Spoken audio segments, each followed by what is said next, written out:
All right, we are going live now. I don't know how long these recordings last, if it gets cut off or whatnot, but we're going to run it out. Today we are talking with Sharon Benton about the issue of the Apostle Paul. Numerous issues with the Apostle Paul. Giving her a call now.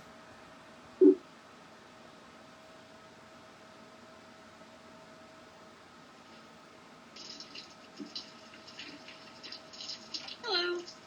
Hi, Sharon. Hey. Hi, how are you? Fine.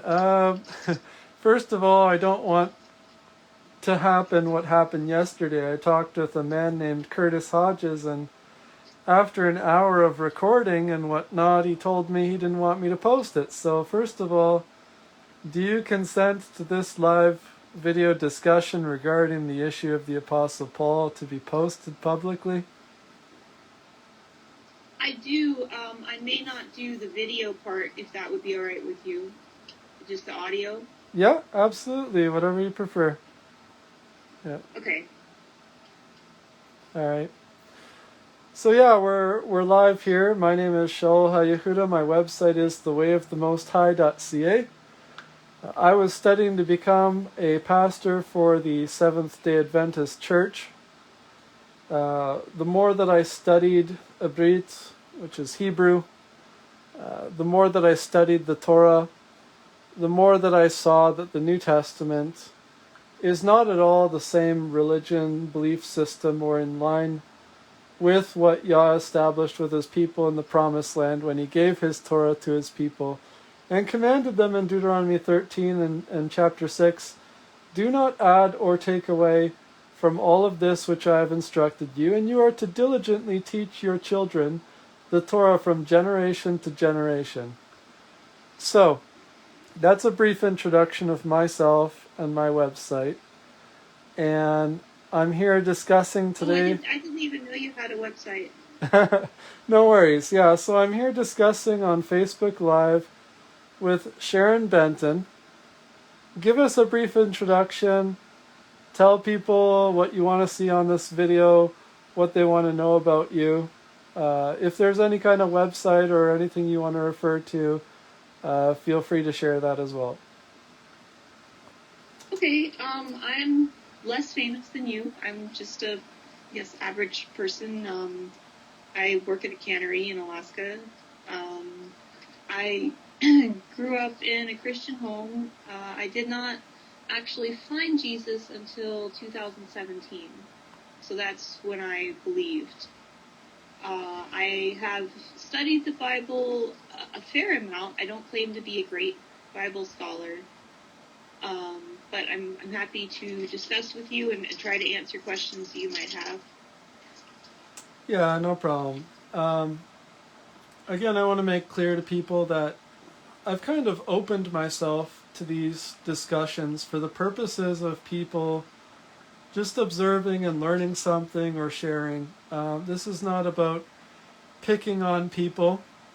I think the guy yesterday thought that I was embarrassing him or whatever, but I've had debates with pastors and stuff, and the thing is, it's just very hard to get pastors to come out and do official discussions like this. I had one with Pastor Matthew Jansen, who he really isn't actually a pastor. Like he's not recognized by a denomination. He's on his own. He's got a small congregation, right? So it's I've been chasing after this idea of having a big discussion or something official that would go somehow viral on YouTube or whatever and help people. But recently I've just decided, you know what, let's not try and go after leaders and shepherds. Let's just try and discuss this so that people can have honest discussions, that they can see, both sides, right? Right. And that's fine. And I plan to try my best to be respectful, and you sound like a respectful person. So I think we can have a good conversation. Yeah, so the subject today was the Apostle Paul. And for those that are interested, if they want to really study this out, I have an article on my website called Paul the Apostle of the Stumbling Block. Paul is kind of your gateway, I would say, to coming out of New Testament. He's kind of the first person who he takes up most of the New Testament. In fact, the Gospels take up a very small portion when you compare it to Paul's writings and other writings outside of those Gospels. So Pauline Christianity. Yes, a lot. Yeah. I start my article with Acts chapter 17. In Acts chapter 17, Paul comes to this place. It's called the Rock of Ares, or in the Greek it's called Agnostos Theos.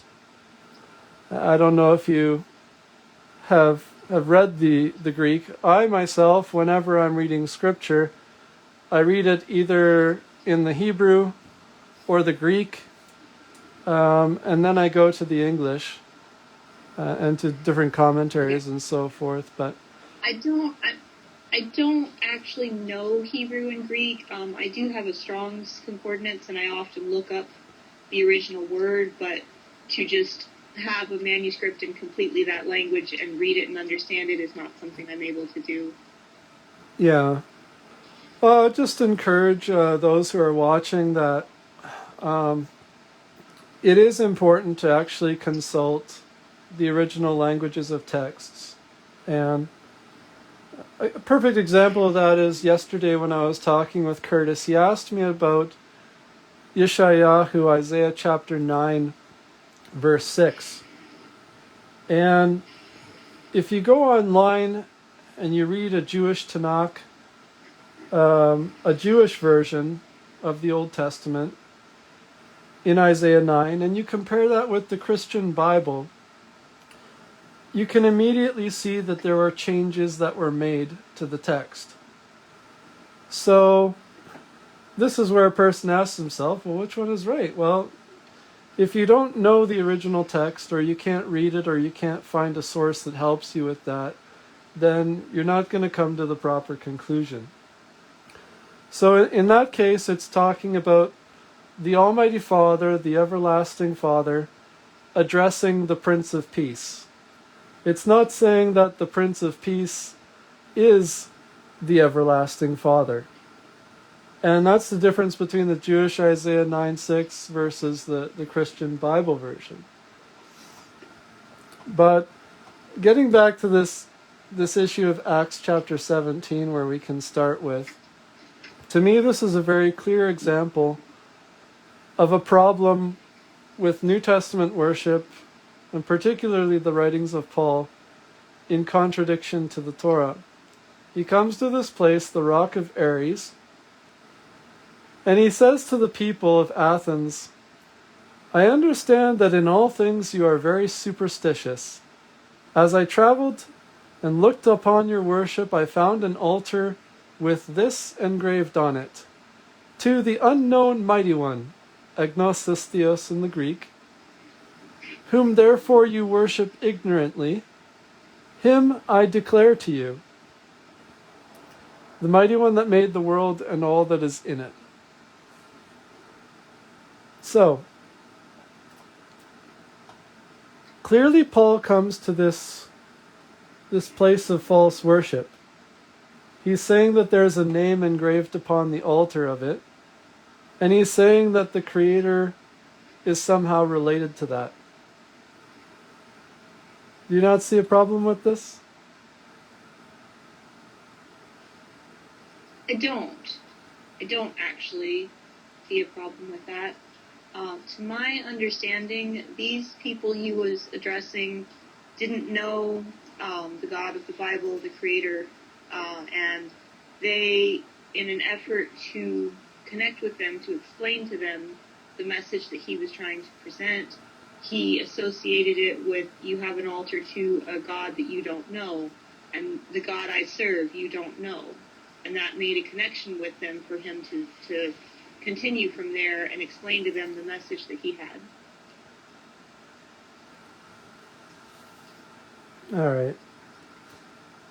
If you were to go to a Catholic church, would you think that those people are worshiping the same creator that you're worshiping? That's a loaded question. I am not a Catholic. The Catholic religion does a lot of non-biblical things. And there's variances even within the church of beliefs among individuals. So to say that none of the Catholic people who claim to be Catholic are worshiping the Creator, I wouldn't make that claim. To say all of them are, I wouldn't make that claim either. I think that relationship with God is an individual thing, and they do have the Bible, and many of them do read it. So I can't make an all-out claim that they all do or all do not. But the basis of the Catholic religion with the praying to Mary and the praying to the saints and etc. is definitely not biblical. Mm-hmm. Yeah, I guess what I'm getting at is the fact that there are statues of Mary in the Catholic Church, and these people they go to the church and they're praying at this statue of Mary, or the cross, for example. Yah specifically told us not to make any kind of altars that he did not permit, or any kind of statue or idol. He's very clear about that in the scriptures, in the Torah. Yes. So, yes.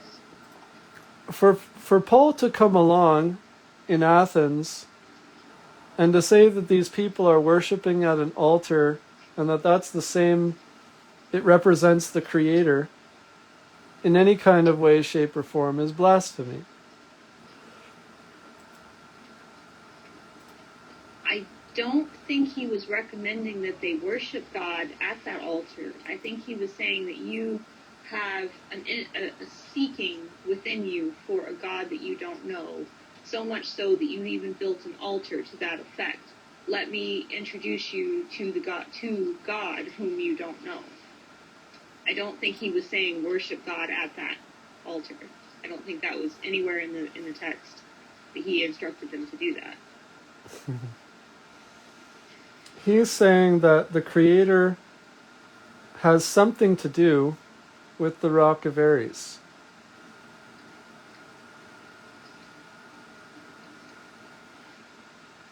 There is a connection there, whether people want to admit that or not. Paul is saying, I will reveal to you who this altar represents. That it's the Creator. So God, whom they don't know, is the Creator. Well, that's not true. The Creator has a name, and he gave his people Genesis to Deuteronomy. He revealed himself. That altar, the Rock of Ares, has nothing to do with the Creator. So why would you say that the agnostos theos, which in English terms we don't really seem to get that or to understand that, but agnostos theos means not that it wasn't something that they didn't know. It means the one that they did not name. So they didn't place a name to him. But it's still false worship anyway you cut the cake. So God does have a name, and he did introduce himself to his people, as you say. The people of Athens, by and large, were not Jewish. They did not know the scriptures. They weren't familiar with any of the writings of the Old Testament or even mostly the story of Jesus. They weren't familiar with any of it. They were completely ignorant of everything, all the way back to Adam. They had no idea. So to say, well, he has a name and they should have called him by that name and they should have acknowledged him for who he was, they lived in complete ignorance of anything to do with him. Mm.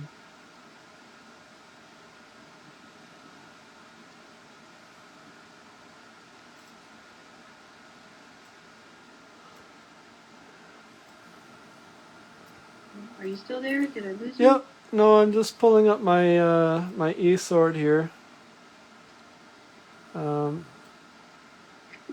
think we've covered Acts chapter 17 on the Rock of Aries as much as we can.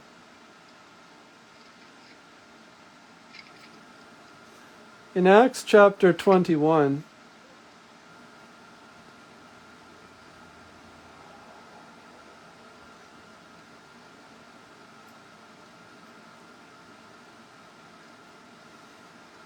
Paul talks about, in verse 21, that you teach all the Jews which are among the Gentiles to forsake Moses, saying that they ought not to circumcise their children, neither to walk after the customs.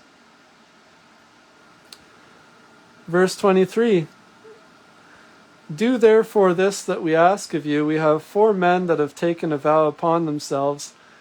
Take them and purify yourself with them, and be at charges with them, that they may shave their heads, and may know that those things whereof were informed concerning you are nothing but lies, that you also walk orderly, and you keep the law.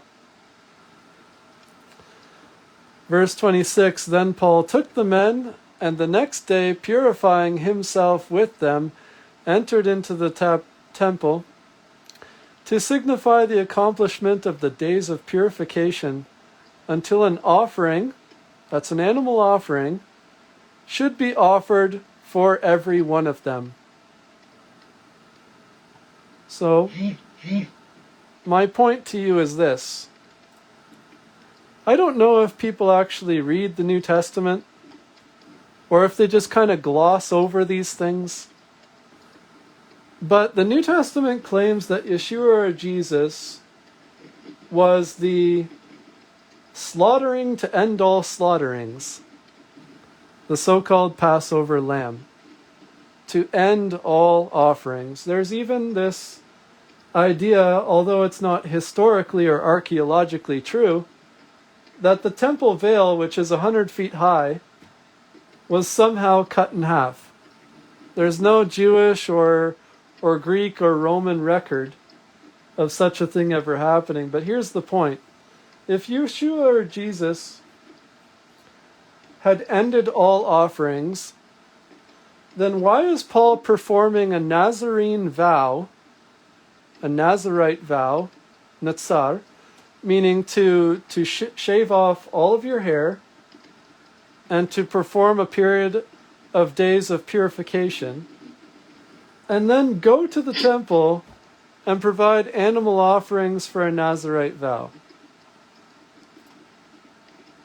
Can I ask, it does not say that this was an animal offering. Do you have another passage to show that this was an animal offering? Because not all offerings were animals. There was many types of offerings that were not living creatures.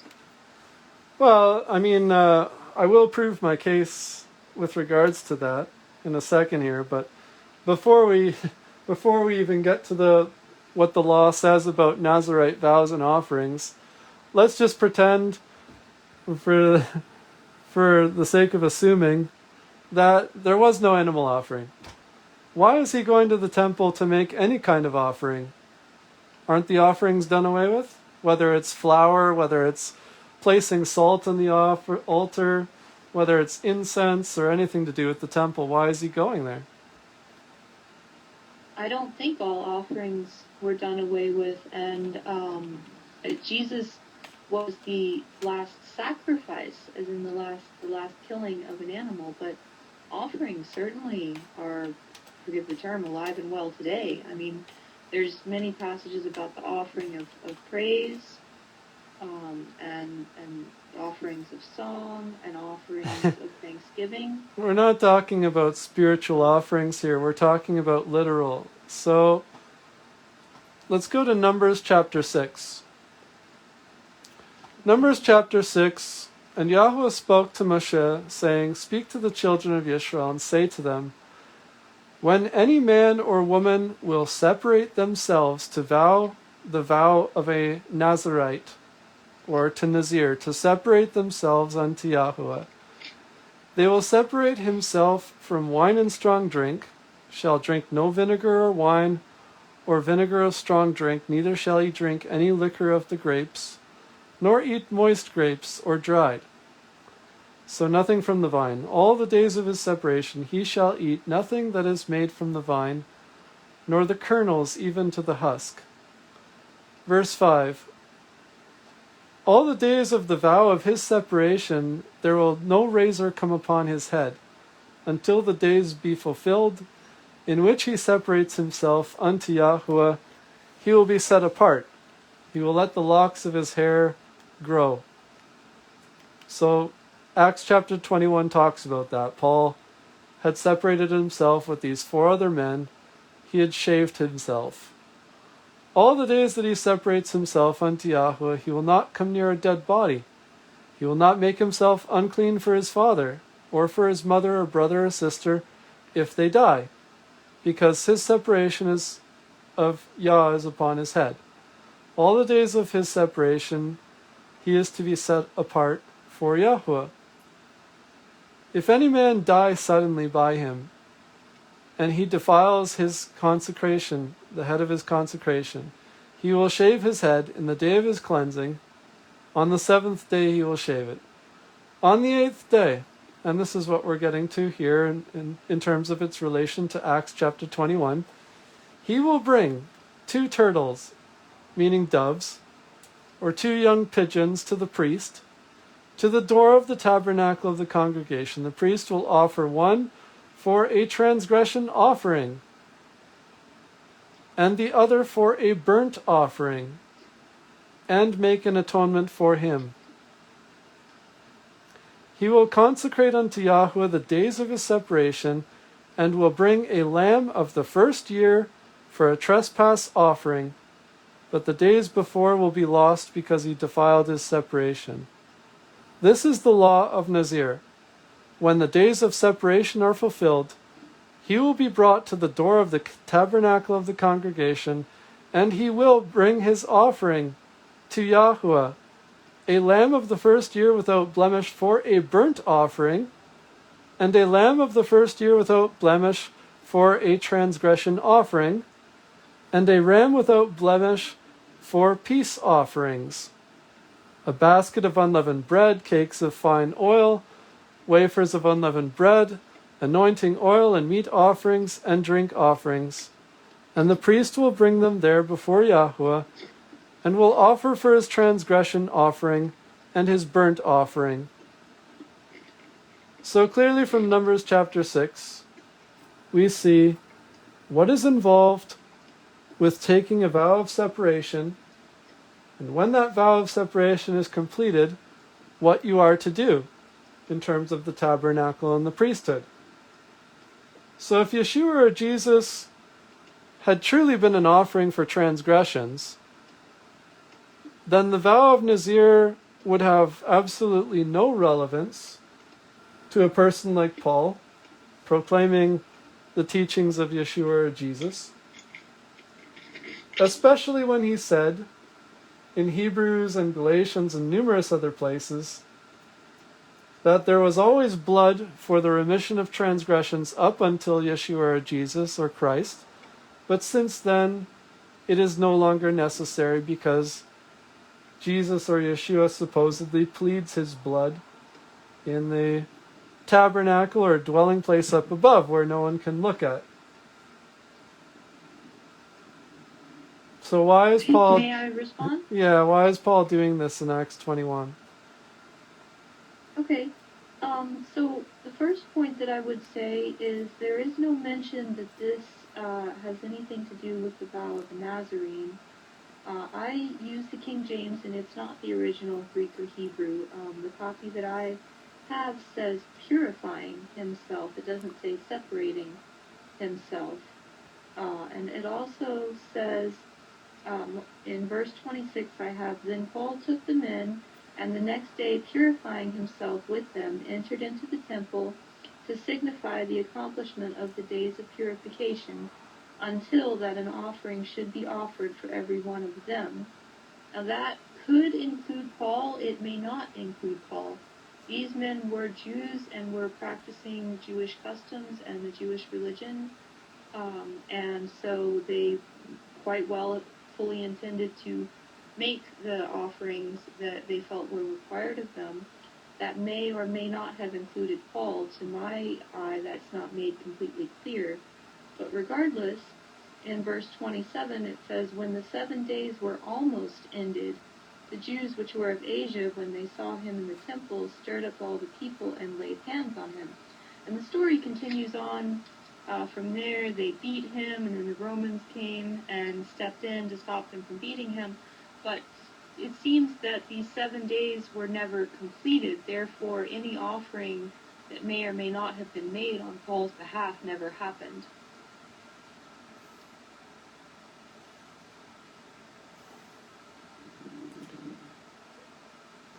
I still don't think you quite get it.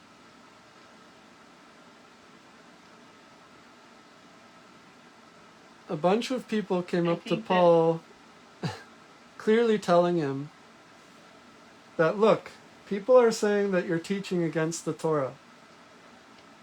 We want you to show that you follow the law. We have 4 men that have taken a vow to purify themselves. Purify yourself with them, verse 24, that they may shave their heads. The only time that a person, according to the Torah, according to the laws of the Most High, would ever shave their head is, number 1, if they were unclean and they were mourning the death of a loved one, if they were brought to shame, if they had humbled themselves and were fasting, or most specifically, as we've read in Numbers chapter 6, have taken a vow of separation or purification. Now I realize that you're going by the English version that says purification. But anybody reading this text in the first century or had any knowledge of the laws of the Torah would definitely know that shaving your head with regards to a specific law in the Torah could only be referring to the vow of Nazir, to separate yourself. There's no other law in the Torah that tells you to purify yourself and to shave your head. So as we've read, what is involved with taking a vow of separation? Well, at the end of your days, you come to the tabernacle with your offerings. You don't just go there and bring some unleavened cakes and some oil. You don't just go there and pretend like, oh, here I am, yeah. I purified myself. Didn't bring anything, but I'm here. He wasn't just going to the temple with 4 men to prove to everybody else around him that, hey, I'm not teaching against the laws of Moses, I'm following them. If he was actually proving to these people in Acts 21 that he is following the Torah, that he's not against the laws of the Most High, that he's in line with the laws of and teachings of Moshe or Moses, he would most certainly have been taking those 4 men to the temple with animal offerings as required by Numbers chapter 6. Taking them to the temple and accompanying them are not the same thing. They made these vows, they chose to do this thing, and I fully believe they would have done it with or without his companionship in it. So the fact that he went with them as they did this thing does not even slightly imply that he also did it. It doesn't say that Paul shaved his head. It doesn't say that there was an offering made for Paul. I think a lot of this is reading into, even to the original text, what's not actually there. All right, so getting back to the text then, in verse 24, take yourself with them and be at charges, meaning be financially liable for the offerings that are necessary, that they may shave their heads and may know these things. So you're telling me Am I to get this right, Sharon? You're telling me that what you believe is that these people came to Paul and they said, "Hey, Paul, we've heard you're teaching against Moses. Will you please take these people who've taken a vow to shave their heads?" And that you're telling me that Paul himself just kind of accompanied them. He didn't at all shave his head. He didn't partake in the vow at all to make any kind of observation or prove to other people that he's keeping the law? Yeah, it says be. I have an interlinear translation here. I pulled out, and as you say, it says be expense, as in you financially take care of the expense of what they're doing. It doesn't say that you do what they're doing, that you shave your head, that you make an offering. There's nowhere that he agrees to that or is asked to do that. I think numerous commentaries would disagree with you on that, but in any case, there's let's people out there that say all sorts of things. Let's pretend you're right. All right, we'll switch things up a bit. Let's pretend that Paul didn't shave his head, and he was only supposed to be, as the text says, at charges with them, meaning financially responsible for the offerings of their vows.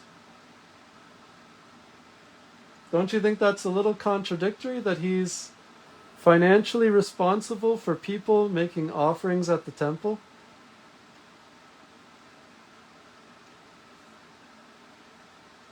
It doesn't even actually say that he agreed to be financially responsible. All it says is that he went to the temple with them.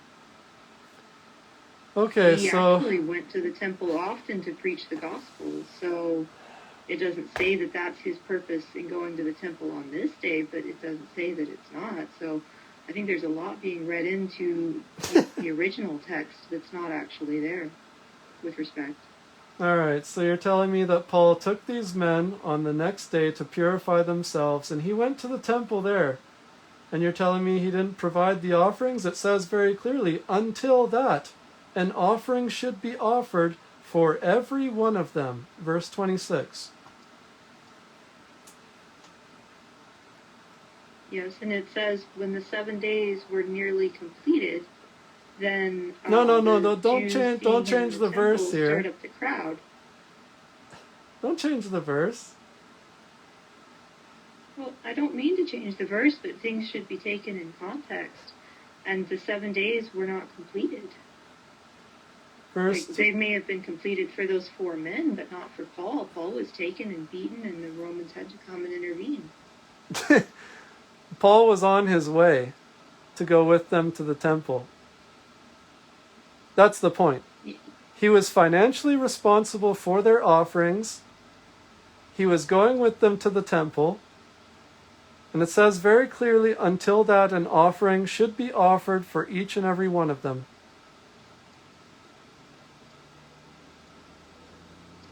So let's not pretend that animal offerings aren't involved here.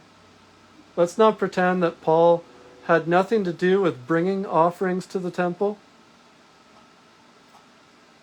You're glossing over these facts, and I think you realize that there's a contradiction between what Paul preaches in his writings about offerings being ended once and for all through Yeshua or Jesus, through his blood, and his actual hypocritical actions in this chapter. I think there is no conflict, and there is absolutely no evidence from the passage that there was any offering of a living being or otherwise made for Paul. There was offerings for these 4 men who'd taken vows, but for Paul that's not anywhere close to clear. As far as I can see, it's not even necessarily implied. All right.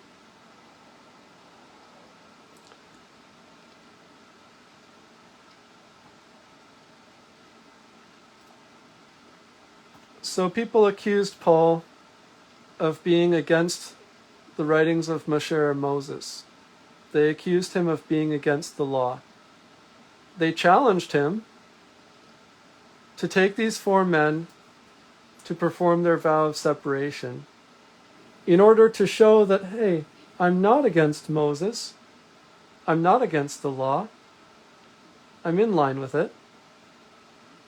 So you're telling me that people challenged Paul to prove that he's in line with Moses with regards to a vow of separation, but he had nothing to do with it.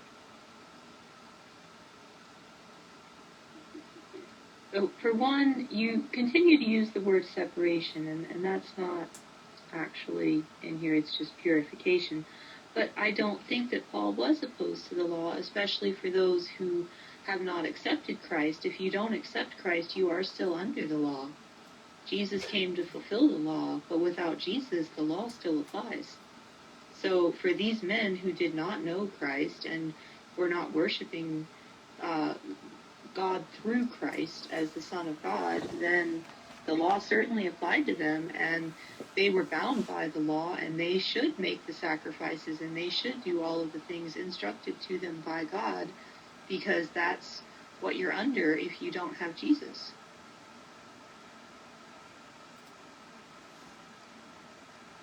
All right, I so don't see Paul having just a conflict with them doing that at all, only that he would like for them to find and acknowledge Jesus as being the Messiah.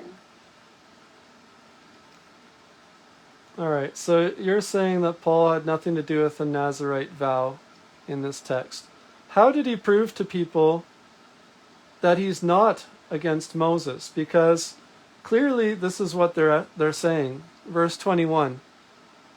We're informed about you that you are teaching the Jews which are among the Gentiles to forsake Moses, saying that they ought not to circumcise their children, neither do you walk after their customs. All right, so clearly there's a problem here. People are trying to follow the laws of the Most High. One of the requirements for Passover is that no uncircumcised man can partake of Passover. If you wanted to partake of Passover, you had to be circumcised. That's the law. These people are clearly challenging Paul because they've heard that he's telling them to forsake the law of Moses and not to circumcise people. Which begs the question, in Galatians chapter 5, Paul gives this long diatribe about how circumcision is of no value, it's not necessary. So these people are actually correct. They're correct that they've heard that he's teaching against circumcision, and in fact, he did. Galatians chapter 5. So that begs the question, why did Paul circumcise Timothy?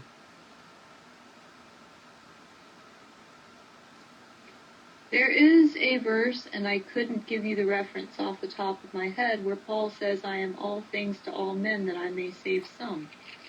Well, that sounds like a liar. That's not. I don't think that that's a liar, and I think that's a bold statement to make.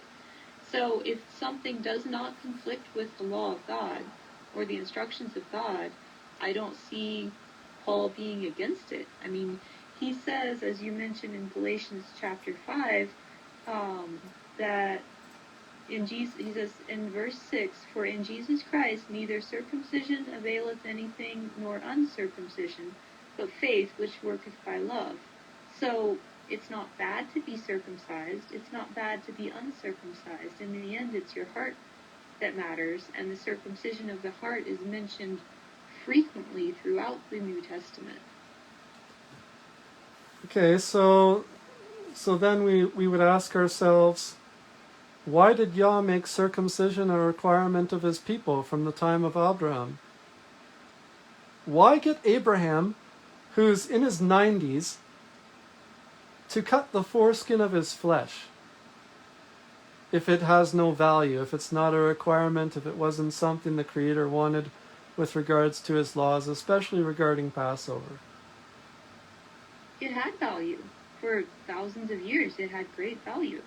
Paul clearly says, in Jesus Christ, circumcision availeth nothing, nor uncircumcision. So before Jesus came, it certainly did matter. Jesus came to fulfill the law, and all of the law, and circumcision is a part of the law that Jesus came to fulfill. How so? Nothing God's ever done has been worthless or pointless or useless. Everything he's ever done has had purpose. Well, what's the rationality here? Yah commanded you that you must circumcise your firstborn son, or any son for that matter, on the 8th day of life. So who is Paul or Yeshua or Jesus to come along and say that the commandment of Yah is no longer necessary?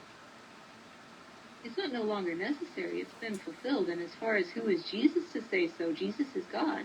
So I think he has plenty of room to say so and much more. So you willingly and openly believe that Yeshua or Jesus is the Father come in the flesh? I do. I certainly do. If you read John 1:1, if you read, I think it's 1 John 1. No, I'm not disagreeing with you. I think that's what the New Testament teaches. I'm just surprised that you don't realize that this is blasphemy. I don't believe it is blasphemy. The very first commandment is that you shall love Yahweh your mighty one with all your heart and with all your strength in your being, and you will keep his laws and his commandments. The very first commandment is, you shall have no other mighty one beside Yah. Right. That's exactly right. Jesus is God. It's not two gods. It's not worshiping someone other than God, because Jesus is God. There's only one God.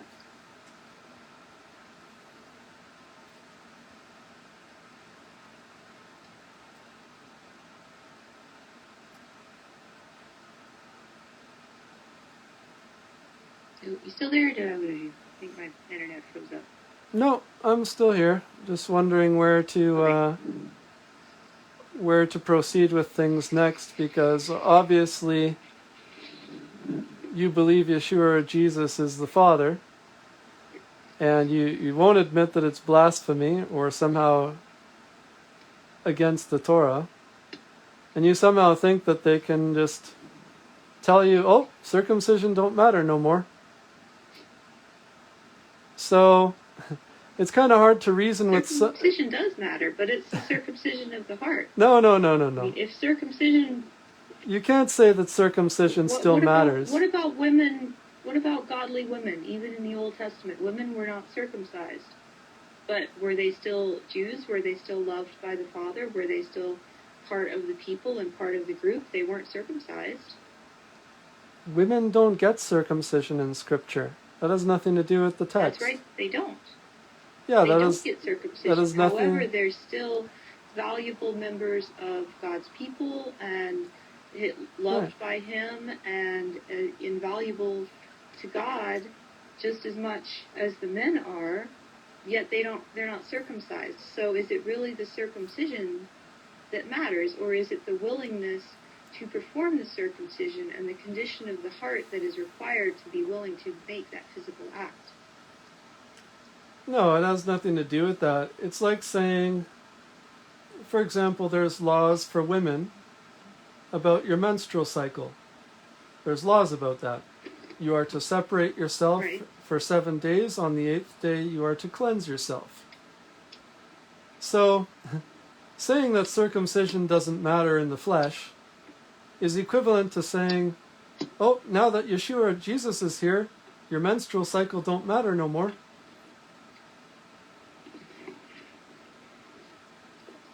We're not under the law, we're under grace. No, you're not. The moment that you get in your car, you are bound to the laws of government and the road. The moment you start your vehicle and start driving on the road, you can be pulled over. And when you get pulled over by that officer and he asks you for your license, are you going to tell him I'm free from the law? No, Jesus came to fulfill God's law. Men will always be making up their own laws until Jesus comes back. So you're saying that we as people, we are bound by the laws of our government, but under Yeshua or Jesus, you're not bound by any kind of law that the Most High made prior to Yeshua or Jesus.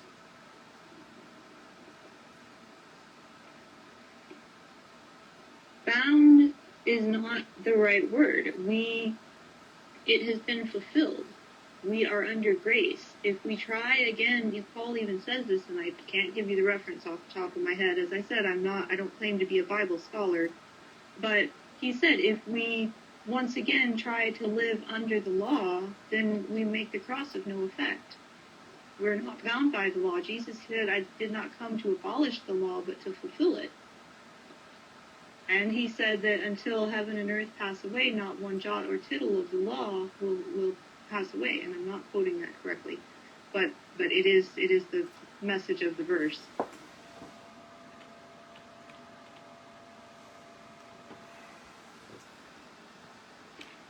God's law is forever. It's permanent. You can't do away with it. You can't make it go away. Once God speaks, it's there to stay.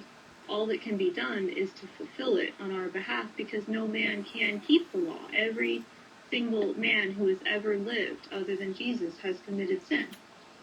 Small children lie, they steal, you could say, well, they don't know better, but ignorance is not necessarily an excuse. They still sin. Every person who has ever lived has sinned and is guilty. Jesus comes to fulfill the law on our behalf for those who will accept him, so that he pays our price. We're guilty, and there's a price to be paid, but he pays it for us. If we follow him, and we accept him, and we trust him, and we observe what he tells us to do.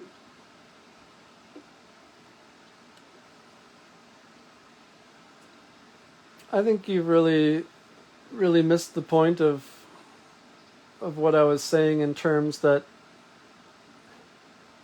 we're under government law. If you break the law, you're going to go to jail, or an officer is going to arrest you, or you're going to receive a fine. To say that Yeshua or Jesus somehow fulfilled the law, and therefore it's no longer literally valid, is to abrogate any kind of judgment or guilt. So Deuteronomy chapter... The law is... Deuteronomy chapter... If I may address what you've just said. Go ahead.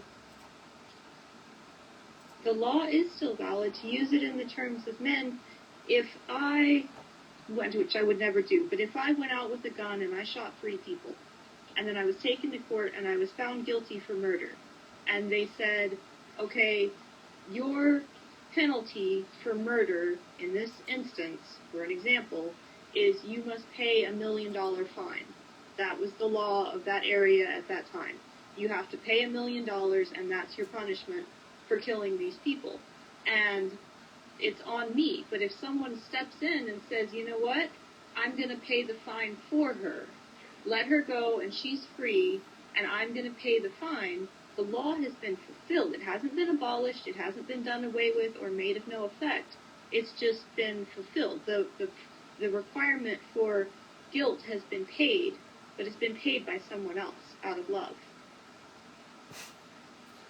You can pay somebody else's crimes. Every person is responsible for their own actions and will receive recompense or reward for those actions.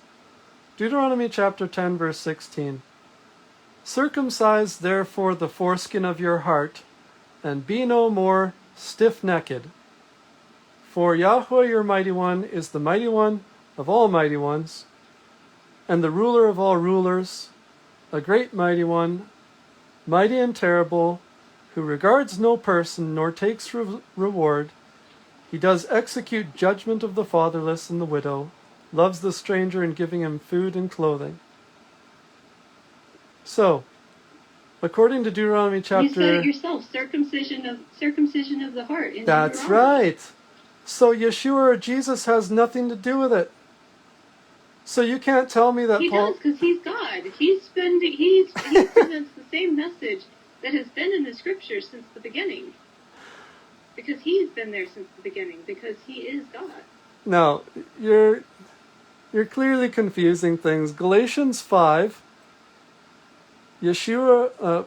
Paul is clearly telling people that through Yeshua or Jesus, circumcision no longer matters. That somehow every man is circumcised as a debtor to the law, and if Yeshua or Jesus is of no effect to them,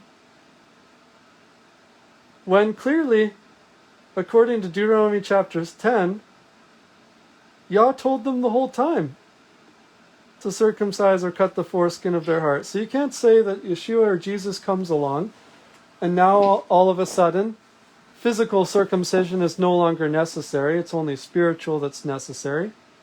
Because right from the get-go in the Torah in Deuteronomy 10, they were told that physical and spiritual circumcision were necessary. Deuteronomy 30 verse 6. And Yahudah your mighty one will circumcise your heart and the heart of your seed, to love Yahudah your mighty one with all your heart and with all your being, that you may live.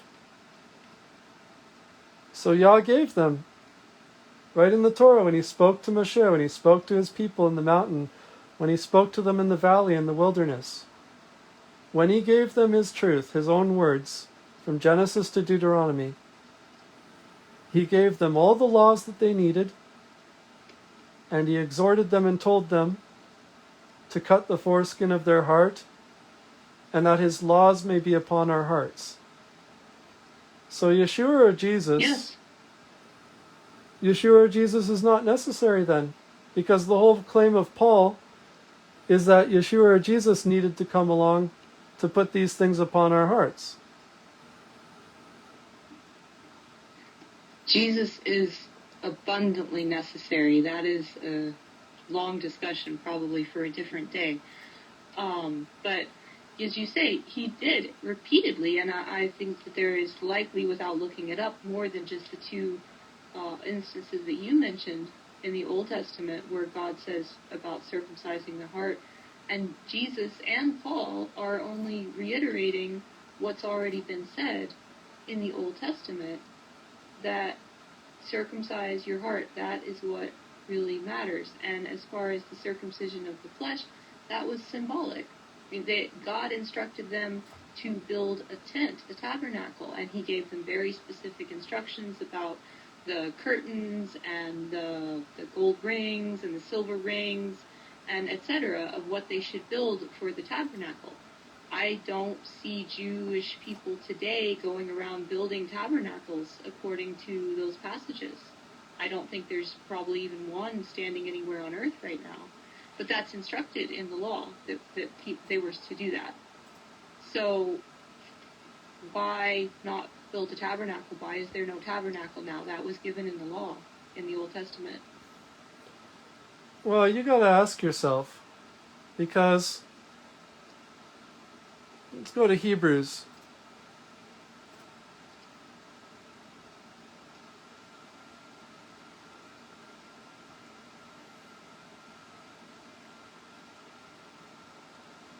I'm sorry, you said what about the Hebrews? Hebrews chapter 8.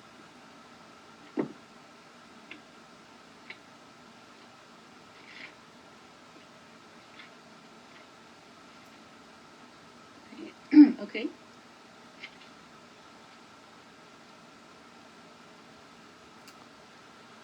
Hebrews chapter 8, starting in verse 8, is a quote from Jeremiah, chapter 31, and we'll get to that one after. And Paul is just basically kind of quoting it, but he's saying if the first covenant had been faultless, then there would be no need for the second.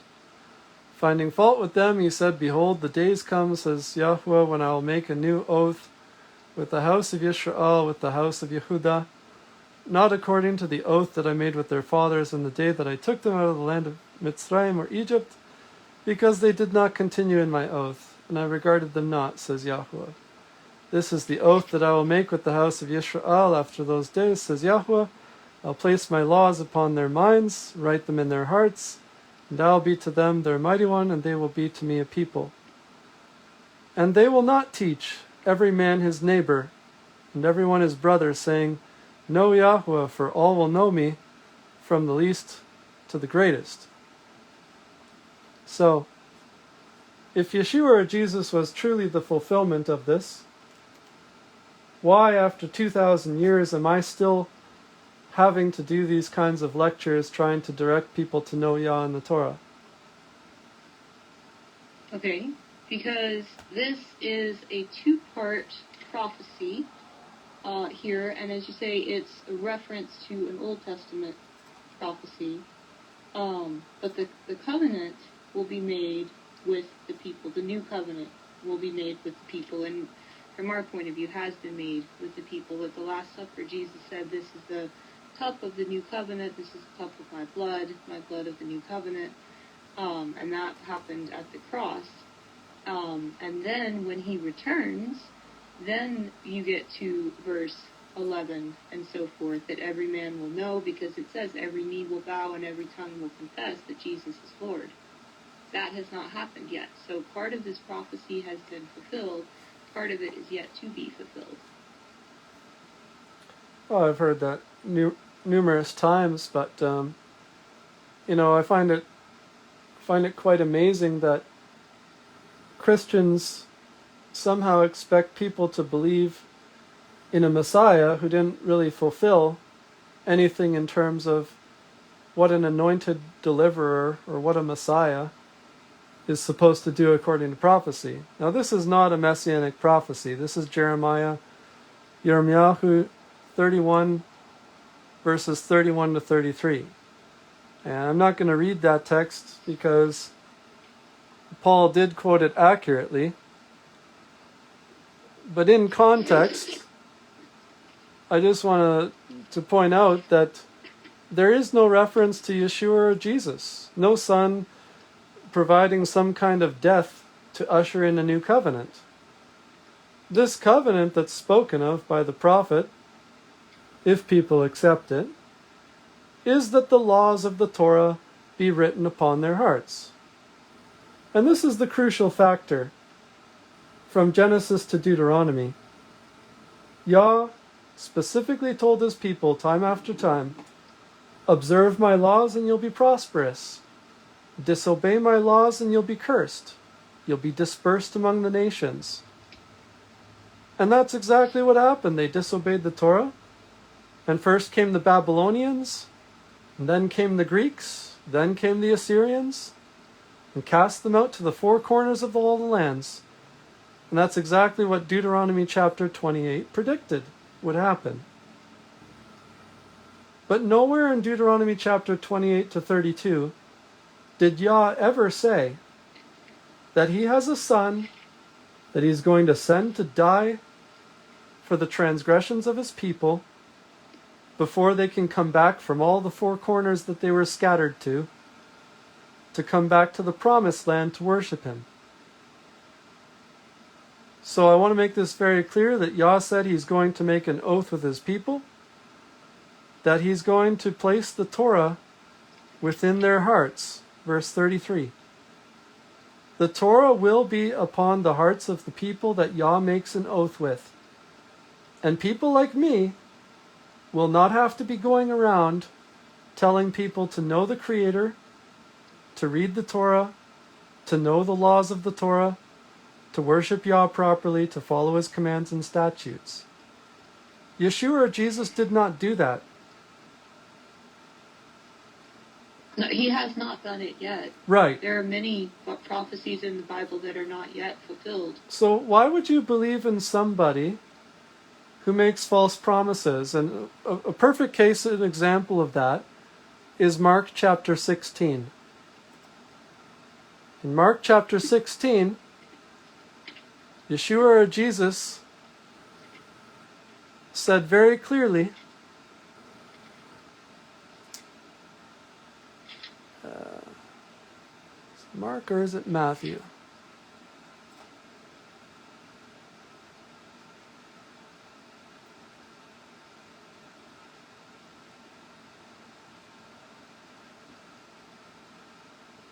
Sorry, Matthew chapter 16. Matthew 16, verse 28.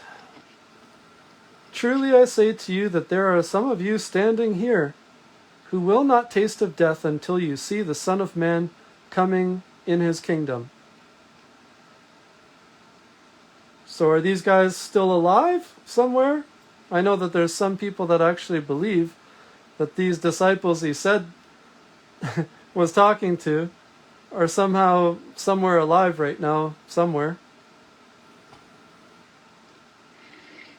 Okay, so if you give me a moment to, I turned to that in my King James, so give me a moment to go to the interlinear if you wouldn't mind. No. It's faster than the concordance, which concordances are useful, but sometimes they take a minute to get what you want out of them.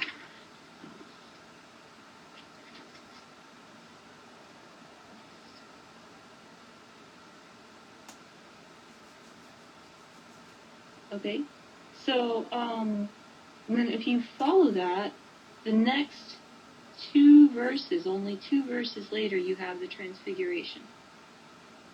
And well, 28 is the last verse. So what are you talking about? Chapter 17? Yes. Okay. The 2 verses later, in chapter 17, verse 2, you have the transfiguration. I do not claim to be able to explain everything about the Bible. I do believe it for the thousands of truths that are apparent in it. But the general consensus on this is that verse in verse 28 is referring to the transfiguration, and when they witnessed him speaking with Moses and Elijah, that was the fulfillment of verse 28.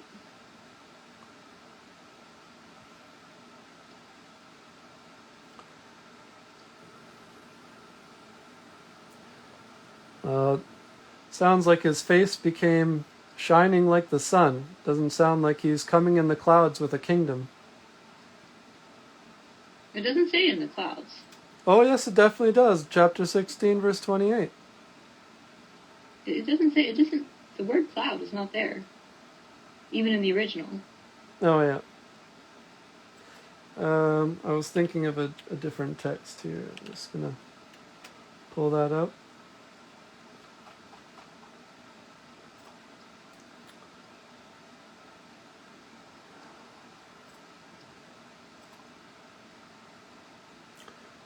First Thessalonians chapter 4, verse 17, Then we which are alive and remain shall be caught up together with them in the clouds to meet the ruler in the air, so that we shall ever be with the ruler. Right, so, and that is the resurrection. Well, I'm just saying that this concept of the clouds and him coming with his kingdom it permeates the New Testament. My point is that Yeshua or Jesus said very clearly in Matthew 16, verse 28, that there would be some standing there that would not die until he came with his kingdom. So you're telling me that it's just an invisible kingdom that people are supposed to believe in? It's certainly not invisible, and it will be extremely visible one day. It's not visible now. Another potential explanation for it, and I have said repeatedly, I don't claim to teach Bible theology at any college or anything of that nature, is that I believe when he said that, most likely, and I'd have to follow the text to be sure, but John was there with him. And John had the vision of Revelation, and in his vision that he wrote the book of Revelation on, he most certainly did see it. My point is that Christians ask everyone else who doesn't believe in the New Testament. New Testament believers ask everyone else to believe in a Messiah that really hasn't done anything. He didn't gather the tribes from the four corners of their exile amongst the nations. He didn't establish the tabernacle of Yah in the midst of all the nations and cause all the Gentile nations to bow down to Yah. He didn't bring a kingdom. He died on a cross. He will. That has not yet happened. Well, I know, but you're believing in something which has no reference or fulfillment based within the Old Testament or the Torah. Okay, so are you familiar with Psalm 22? Absolutely. And you consider the Psalms as being part of the Old Testament to be valid text, is that right? I myself, I only follow the Torah. Whether people want to, but I'll pander to what you're saying, and I certainly have an understanding of anything with regards to the Old Testament or New. But carry on. So Psalm 22 was written by King David, by the hand of King David, and that's if my math is right, which I could be off, but I think is at least 400 years before the time of Christ, is when David was on the throne. And it describes in detail, perfectly, the experience of Jesus on the cross, inasmuch as when Jesus was on the cross, he quoted part of Psalm 22, the opening line of Psalm 22. Jesus quoted it from on the cross. And it is a picture-perfect depiction of what Jesus experienced while on the cross. Now, is that not in itself a fulfillment of Old Testament prophecy and one proof of many, that Jesus is who he's made out to be? Because he fulfilled a prophecy from the Old Testament written by King David, who was clearly a man of God, hundreds of years before Jesus walked the earth. The Psalms are songs. It's no different than anybody making music today. So if somebody makes a song of the blues, let's say we've got a jazz writer who's singing about how he's got the blues and he's down in the dumps and he's out on the streets. Well, if that happened to you and you sing that song, that's not a great prophecy. It's not some kind of messianic fulfillment. You're relating to the suffering of something that was written long before you.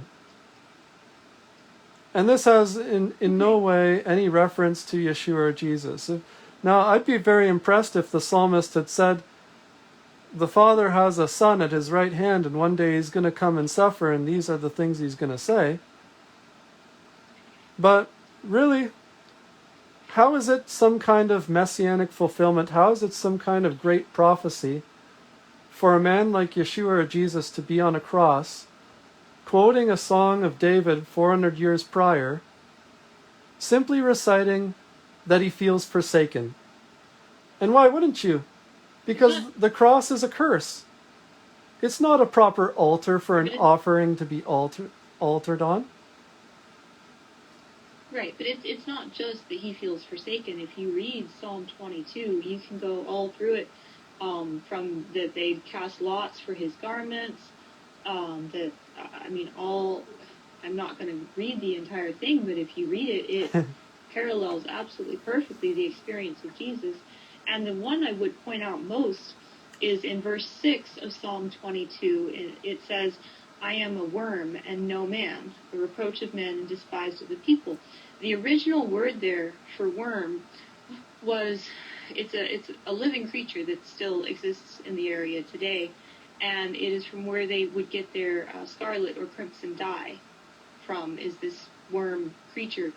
And the life cycle of the worm itself shows and parallels the story of Jesus on the cross amazingly.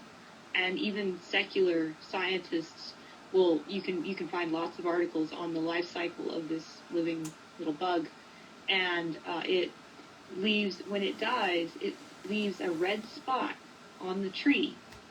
3 days later, that spot turns white and falls off of the tree. That is the worm that is mentioned in Psalm 22 by David in the passage that perfectly tells the story of Jesus' experience on the cross. That's a lot more than coincidence.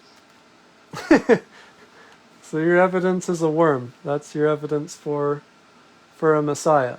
I'm sorry, but there's no prophecy in Scripture anywhere that talks about a suffering, dying Messiah. This is simply a song about over 400 Old Testament prophecies. Really? Prove one.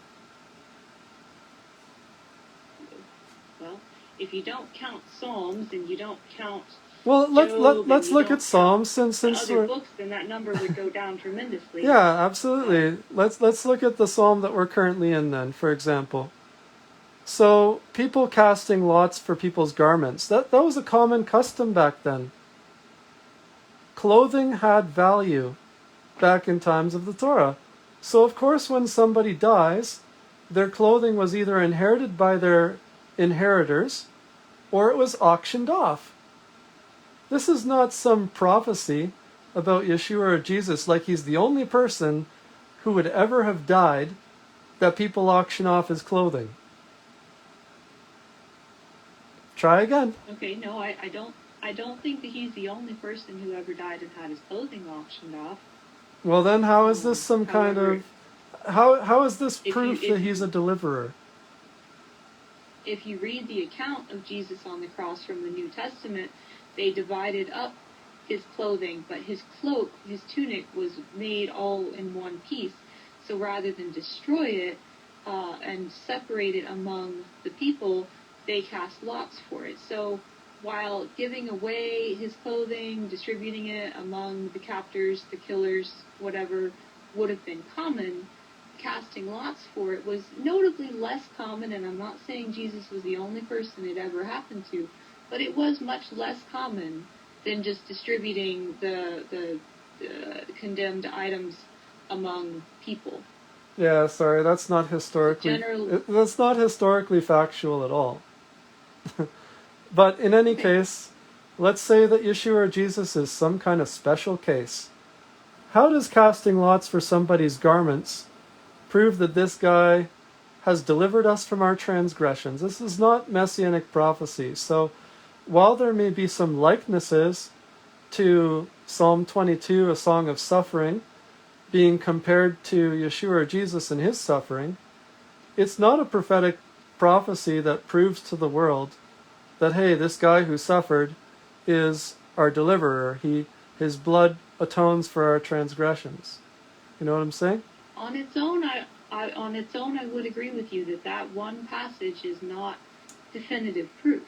Mm-hmm. However, there are countless passages similar, scattered throughout Scripture. Mm-hmm. And as I say, if you only believe in the first 5 books, then that really puts a crimp on the number that there are, because it greatly shortens the amount of text that you actually hold as truth.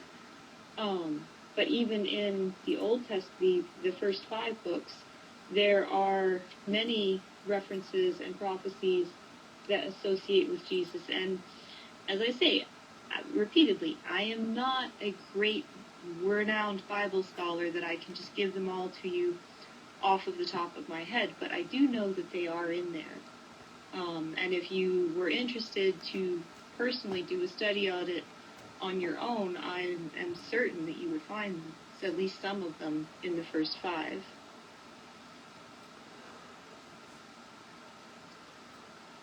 Yeah, I hear what you're saying. I know we've definitely gone off track as far as the subject of Paul goes, but it seems to me that you don't have a problem with if Paul is against the teachings of Moses, or whether he taught the teachings of Moses properly or not. Doesn't really matter, is what Paul it seems like. Paul wasn't against the teachings of Moses, and neither was Jesus. Jesus spoke of Moses highly throughout the New Testament, or at least through the Gospels where Jesus was speaking. Jesus and Moses were not in conflict with each other in any way.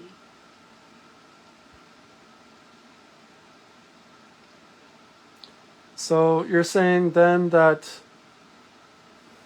a vow of separation, or a Nazirite vow, or laws pertaining to your menstrual cycle, cleansing yourself on the 8th day, observing Passover or Sabbath, that all of those are still... Building a tabernacle? All of those are still valid? You should be doing them? I'm not saying that. Well, did Paul say that? Should. I think he says that Jesus came to fulfill the law. Yeah, what does that mean? So you don't have to do it anymore? If we deliberately put ourselves under the law, then we reject Christ. If we follow Jesus and we believe in Jesus and we trust Jesus, we trust that he has fulfilled the law and we are no longer under it. Excuse me.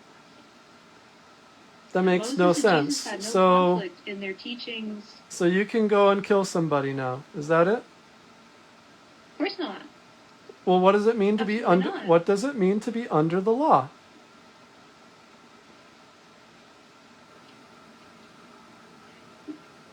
It means to reject grace, to try to be good on our own merits. To Okay, say so that you think that people back in the time of Torah, let's say you're a slave in Egypt, you know nothing about the Creator except what your forefathers taught you, you're working every day, you're slaving your butt off, you're not able to observe the Sabbath like your forefathers did because you're in slavery to Egypt. So, why did Yah deliver them from slavery to give them these laws if they're not to be under those laws? So they actually, to say that they weren't able to observe the Sabbath as their forefathers did is inaccurate, because the command to observe the Sabbath wasn't given until after they left Egypt. No, that's not true. Yah rested upon the seventh day. You think he didn't have a day of rest every seventh day with his people prior to giving the Torah, prior to Egypt? There's not one mention of it until the book of Exodus. Well, so God rested on the seventh day, yes, no doubt, but him instructing people to do it, there's no mention of it anywhere in scriptures until Exodus. what about clean and unclean? Clearly Noah knew the difference between clean and unclean animals because he was instructed to take 2 and 7 of each one into the ark. So what you're saying is basically just because it wasn't written in Genesis means it didn't exist up until Exodus? No, I'm not saying that it didn't exist. Well, but assuming that it did exist without any evidence, I think is an assumption. So we can say, okay, Noah knew clean animals from unclean animals, therefore that set of distinction must have existed in Noah's day. To say that the Egyptian slaves were not allowed to observe the Sabbath when there's no mention of anyone prior to the Exodus being aware of a command to observe the Sabbath is an assumption, and there's nothing to back that up.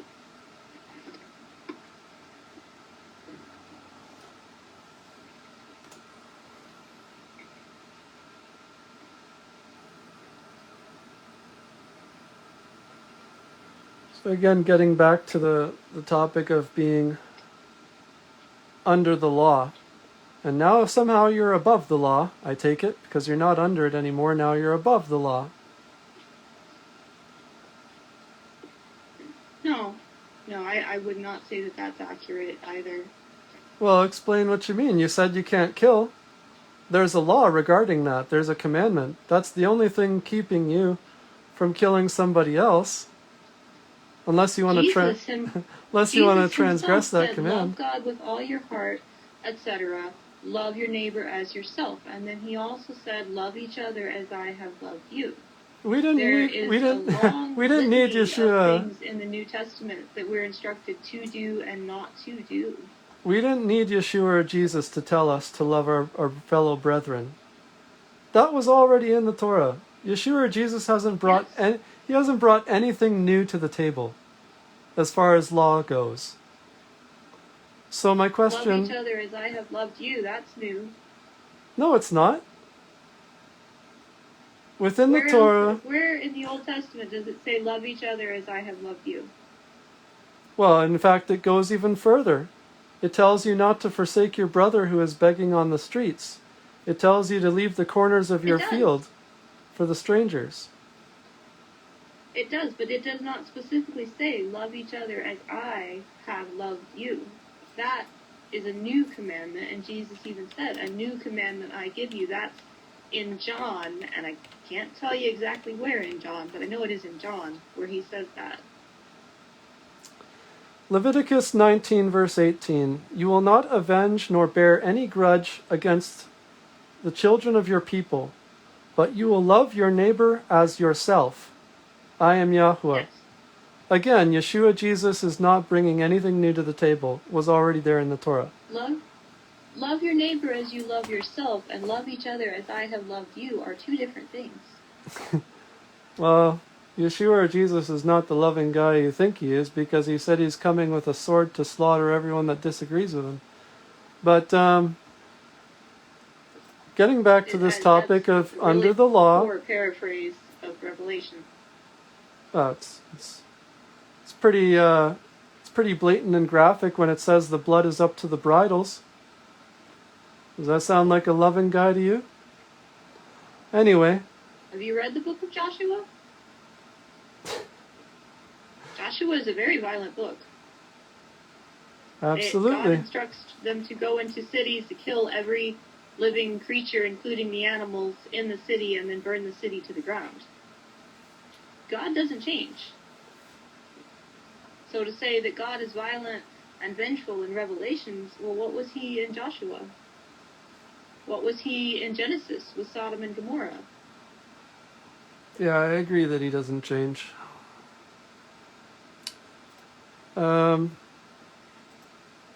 Tell me, those of you who desire to be under the law. Galatians 4, verse 21. Clearly, Paul is telling people that there are people who are under the law, and he's making a distinction between him and other people trying to follow the Torah, and basically saying you don't need to follow the Torah anymore. You're free now. We are free. Jesus sets us free. He came to set the captives free. There's some in Romans, and it's a bit of a... But it's contradictory. The topic of the law, it's a bit of a long conversation, and it is a bit in depth. So you're telling me that you're not bound by the law. We are given the right to become sons of God through adoption through Jesus. So there's a difference between a son and a servant, and this distinction is made repeatedly throughout the New Testament.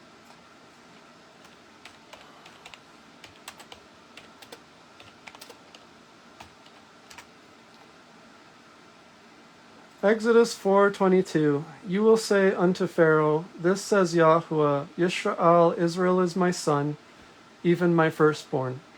We did not need Yeshua or Jesus to make us sons of the everlasting Father, the Most High Creator Yahuwah. Again, getting back to this... If that is the case, then why did the Jews get angry at Jesus for claiming to be the Son of God and say that he was blaspheming for making the claim? Yeah, exactly. He's blaspheming because he's making himself equal to the everlasting Father. He's stealing things that belong to the Father. That's blasphemy. If he says he's the Son of God, and you say that Old Testament says Israel are all of them are the sons of God, and he was Jewish, of course, and I think we all agree he was Jewish by birth, by blood, then why would they consider it blasphemy if everybody, these guys studied the Torah in depth? They surely would know that all of Israel was the sons of God if that was accurate, and therefore him saying he was the son of God shouldn't be anything noteworthy, right? Unless he absolutely false. New. He claimed to exist before Abraham. He said, before Abraham was, I am. John chapter 10. Yes.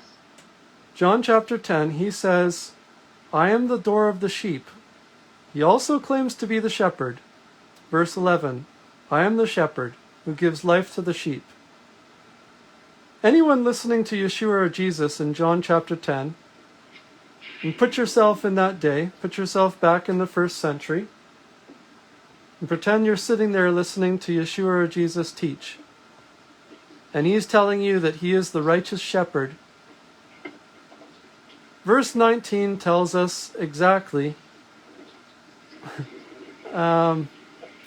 why they were so angry. There was a division, therefore, among the Jews about these sayings. Clearly they understood that Yeshua, or Jesus, is claiming to be the righteous shepherd. He's stealing a terminology, a title, that belongs only to Yah as our shepherd. Verse 33.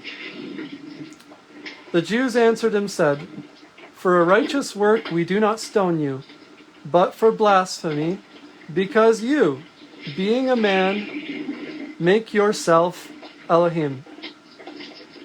You make yourself a deity.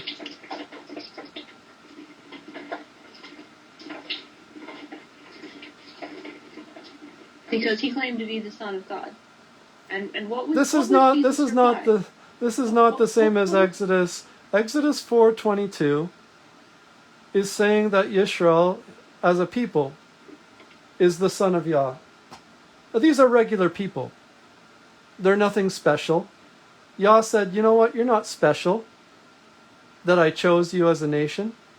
In fact, they were one of the smallest peoples amongst the nations that he chose to deliver, to give his laws to bring to the promised land. But that's To figurative. fulfill his covenant with Abraham. It's figurative. We are not literally the sons of Yah. Everyone knows that. And everyone knows that Yeshua, or Jesus, is not saying that he's simply a son of Yah according to Exodus 4:22. Everyone knows that when Yeshua, or Jesus, is making his claims, that he's claiming to have existed prior to coming in the flesh through some virgin birth, and that he's not just a regular person, and he makes himself equal to Right. the Most High. That's blasphemy. Because he is. Because he is God. Well, it's blasphemy, and the Torah defines it as such, and I'm just surprised that you are willing to accept that. You're willing to accept things that are directly against the Ten Commandments, directly against the Torah. You're willing to accept that. I am willing to accept the gospel of Jesus. I don't believe that it conflicts in any way with any other part of Scripture, including the Torah.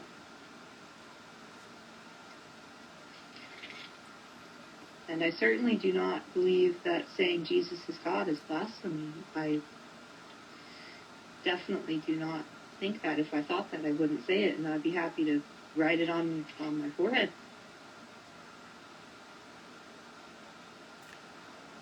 Don't you think it's kind of interesting that, on the topic of Paul, that numerous times throughout his writings, he has to tell people that he's not a liar, that he's not lying, that he has to try to convince people that he's not a liar?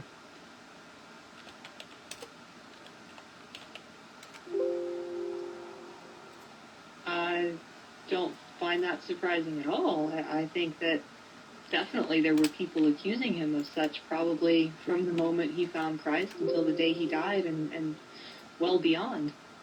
So I think making it clear that he was not a liar, I think that certainly is a worthwhile thing for him to address when there's claims being made against him. The only person that has to try to convince people that they're not lying is somebody who's a perpetual liar. Oh, that's not true. There are many innocent people who are on trial for various crimes, and they are innocent, and they have the prosecutor up there saying this man is lying, he killed this woman in cold blood, etc., etc., and their defense is, no, I'm not lying.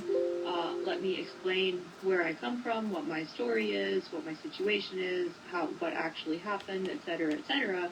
And they have to say, no, I'm not lying, because the prosecutor is there accusing them of being a liar. And they are legitimately innocent of that crime. And in the end, the jury finds them innocent based on the facts, but they had to make it clear, no, I'm not lying. That doesn't mean that they were a liar. It doesn't mean you are a liar because you have to defend yourself against an accusation of lying.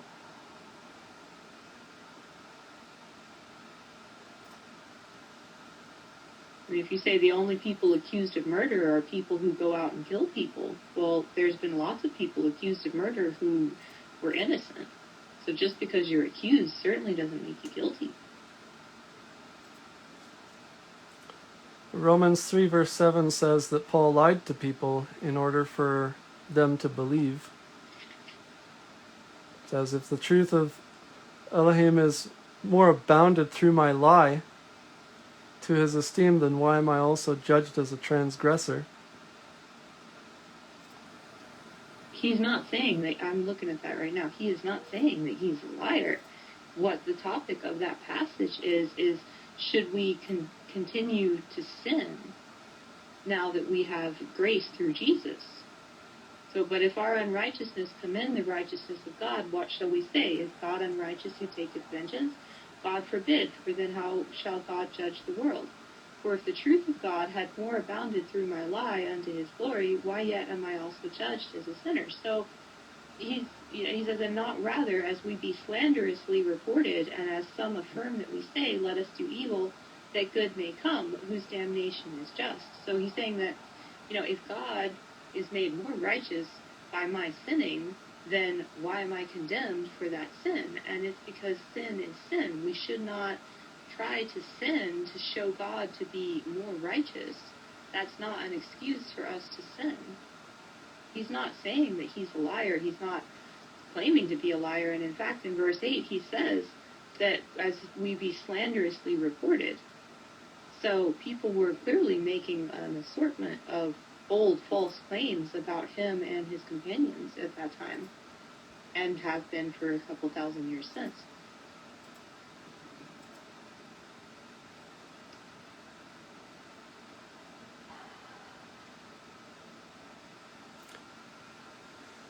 All right.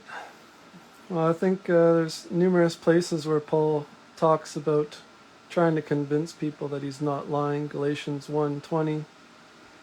The things which I write unto you, behold, I lie not.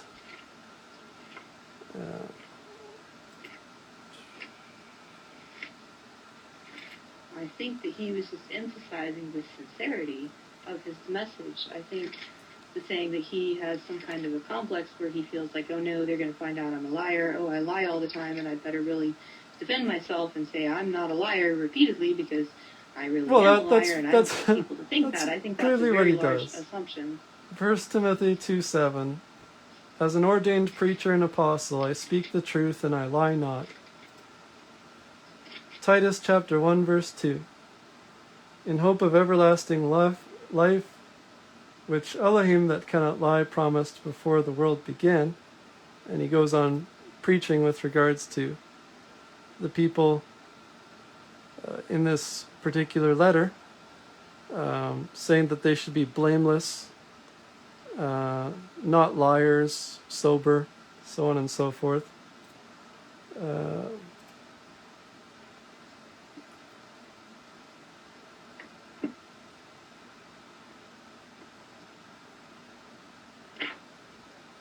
So yeah, several times he says that he's not lying. I mean, so but yeah, I hear what you're saying. Repeatedly, even in the Old Testament, that he is the creator, that he created heavens and earth. He says that he rescued or freed the people from Egypt. He says that repeatedly. I mean, if you go through the book of Exodus in the later chapters, that I, your God, who took you out of Egypt, that is, I don't know how many times, 50, maybe 60 times that sentence is said in the book of Exodus. So if God takes the time, and he says it that repeatedly, does that mean that God didn't actually take them out of Egypt? The same way as if Paul says, I'm not lying so many times, it means he was a liar. God says so many times that he brought them out of Egypt, that he didn't actually bring them out of Egypt because he's trying to cover for what he didn't do. I mean, if you follow the logic, it doesn't work. Well, your logic has nothing to do with what I'd been talking about, but as I said, why does Paul have to tell people time after time that he's not lying? Just seems very suspicious to me. Everywhere he goes, accusing him of lying. Well, yeah, he was always lying. And that's the thing, is that he circumcised Timothy and then told people that circumcision doesn't matter. And clearly he's a liar.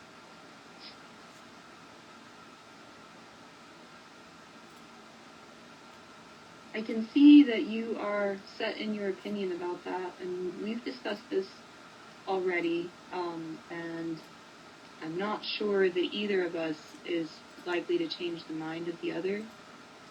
So I'd like our conversation to stay respectful, and I don't want to get into an argument, so to speak, with you on that. But I will say that I do strongly disagree with you, and I do believe that the scripture certainly backs that up.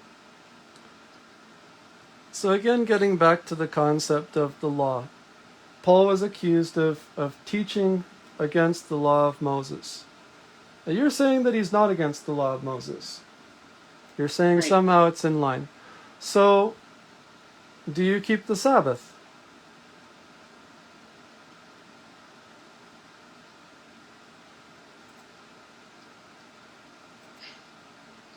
According to biblical definitions, I would say no. Exactly my point. He also told them to go out and collect manna every day. We certainly don't do that. If it was given, we would. If it was given, but it's not. So he gave an instruction that was temporary. He gave an instruction for a period of time, go out every day and collect manna.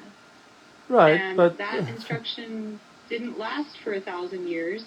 It only lasted for the time that they were in the wilderness. So why couldn't the instruction to follow the Sabbath laws, or to do physical circumcision, or to lock yourself away for a week when a woman has her cycle, and a lot of other things, why couldn't they just be for a season? Why couldn't they have been done away with when the new covenant happened of Jesus' blood on the cross? Because clearly they're God not gives done some away with. instructions Even you for a said, season. even you said you're not allowed to kill. So the command not to kill is still valid. So what? You just pick and choose like some kind Right. of buffet?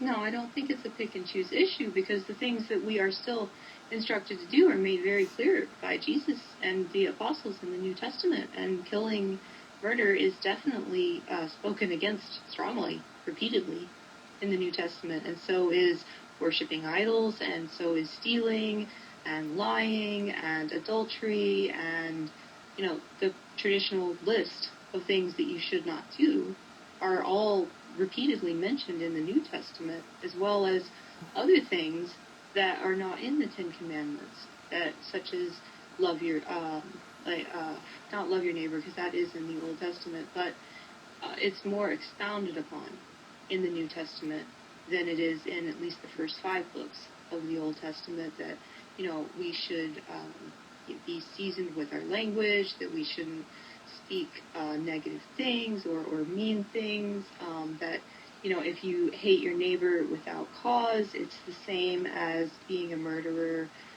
Jesus in Matthew, I think it's chapter 5, he expounds on that.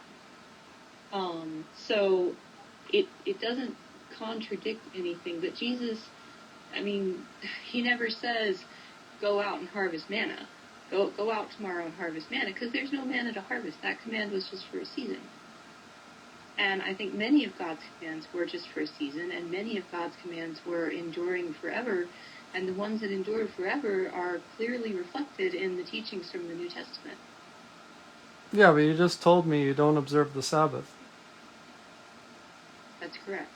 So where did you get Although I have that nothing in the world where did you get that command is no longer necessary, but the command not to commit adultery is? There is no instruction in the New Testament to observe Sabbath. There is instruction not to commit adultery. As a matter of fact, of the first day of the week, they were meeting in the New Testament, in the, I think it's the 2nd chapter of Acts. They were all together the first day of the week, and that's when the event of Pentecost happened. But also, I mean, they were constantly working, and they didn't, to my understanding and to my reading of the New Testament, the observing of the Sabbath is really not mentioned much, if any. Well, it is, and even, you know, Jesus healed a man on the Sabbath, and he got into trouble with the Jewish leadership over that. And he explained to them, you know, it's good to do good on the Sabbath. Yeah, no one really has a problem with that. But Hebrews chapter 4 is really where a lot of people, I find, believe that Paul is teaching that there's no longer necessary to rest from your works physically to keep the Sabbath, because if you enter the rest of Yeshua or Jesus, then you've entered into rest. But that is to deny the fact that we are physical beings who need rest from work. And to say that the commandment to observe the Sabbath, or Passover for that matter, is somehow abrogated by Yeshua or Jesus is teaching against the writings of Moses, as people said in Acts chapter 21. I mean, people, you can have a day of rest. As you say, people need time away from work. And I mean, for my specific example, I have Sundays off from work. I go to church and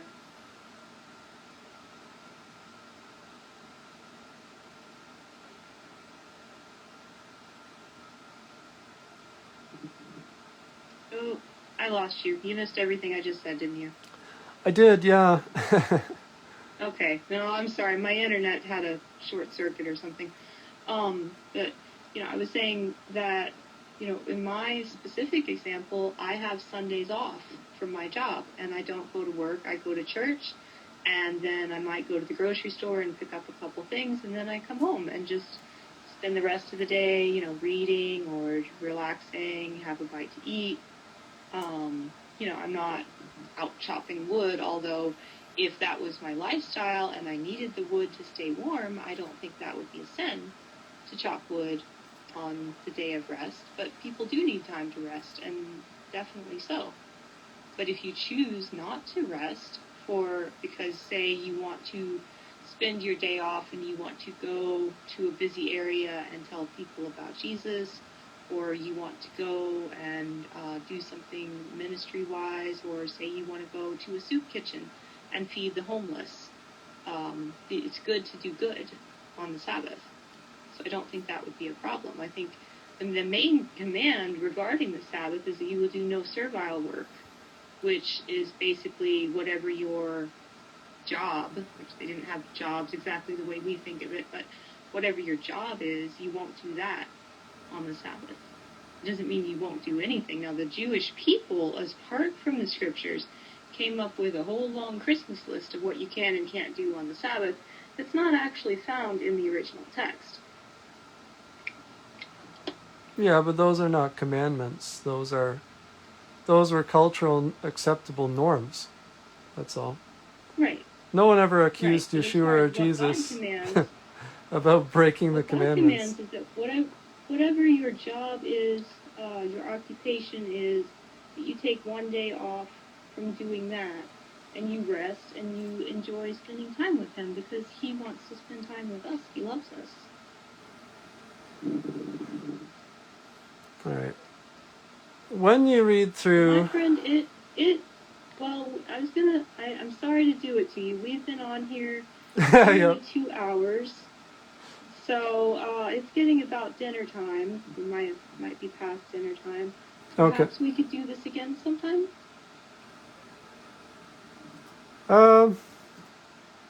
Yeah, I'm not sure on that one, but... Okay, well, you can let me know if you're interested in that. I am sorry to cut you off, but we have been talking for quite some time, and I've enjoyed our talk. Yeah, no worries. Again, I want to thank you for your willingness to have such an online discussion and to have it posted publicly. And yeah, I wish you all the best, and we'll talk some other time. Thank you. And I would hope if you would send me a link to your website, I would be interested to check that out. Okay, sounds great. Shalom. Okay, great. Well, thank you so much, and have a great evening. Okay, you too.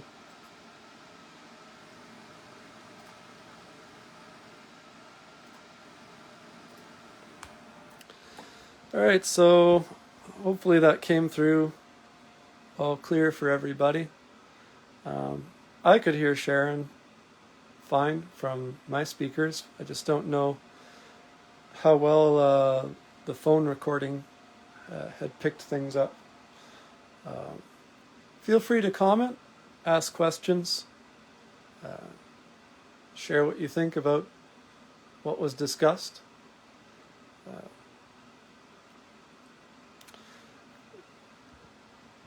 Talk to you later.